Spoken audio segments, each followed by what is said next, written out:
Indonesia saat ini kena yang dinamakan middle income trap country, yaitu istilah di mana kelas menengah tidak bisa naik ke kelas atas. Jadi negara Indonesia yang berada di kelas menengah ini tidak bisa naik. Sekali lagi harus digarisbawahi, tidak bisa naik di kelas atas atau tidak boleh. Negara yang terjebak di dalam middle income trap adalah negara yang GDP per kapitanya adalah antara $3.500 sampai $5.000 per kapitanya seperti Indonesia. Banyak negara yang terjebak di kelas menengah itu selama puluhan tahun. Misalnya Brazil itu lebih dari 30 tahun baru keluar dari istilah negara dengan middle class income-nya. Argentina juga sama, puluhan tahun juga baru bisa keluar. Ini yang terkadang membuat kita berpikir, seandainya saja ya kita ini adalah kepala negara Amerika atau kepala negara Cina, di mana keduanya saat ini memainkan perdagangan internasional lebih dari 30%, lebih dari 70%. Maka negara pasar harus dibuat GDP-nya tidak di bawah dan tidak di atas, di trap. Mengapa? Karena kalau negara-negara pasar tadi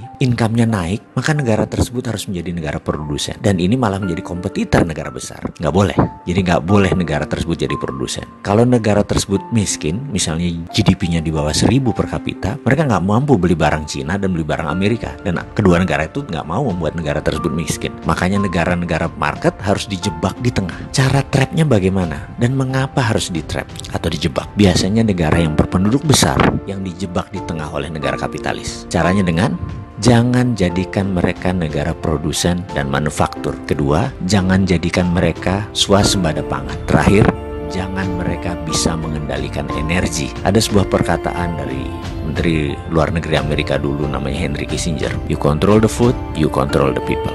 You control energy, you control the country. Kalau mau mengendalikan rakyat, kendalikan pangan mereka. Kalau mau mengendalikan sebuah negara, kendalikan energi mereka, minyak bumi mereka. Kita kasih contoh sederhana negara Venezuela yang baru-baru ini. Negara ini menghasilkan minyak lebih besar dari Indonesia. Suatu saat Venezuela melawan dalam tanda petik Amerika dengan menjual minyak mentahnya ke Cina. Amerika marah dan Amerika membuat Venezuela menjadi failed state atau negara gagal dengan financial warfare yang dilakukan oleh economic hitman-nya, pasukannya CIA-nya Amerika. Dan kita semua tahu negara tersebut dalam setahun terjadi hyperinflation. Mata uang Venezuela nilainya jatuh 1.000.000% sampai harus menerbitkan cryptocurrency sebagai ganti mata uang negara mereka. Sebagai catatan, Amerika sangat memperhatikan homeland security-nya. Jadi mulai dari ujung benua Amerika Utara sampai ujung selatan Chile, Argentina harus di bawah kendali Amerika. Jadi ya hal-hal negara seperti Venezuela ini disikat pasti. Oke, kita kembali ke topik. Bagaimana supaya kita keluar dari jebakan middle income country tadi? Kalau saya boleh memberikan saran, bagaimana kalau kita pakai apa yang Taiwan pakai, apa yang Cina pakai, apa yang Singapura pakai, apa yang Jepang pakai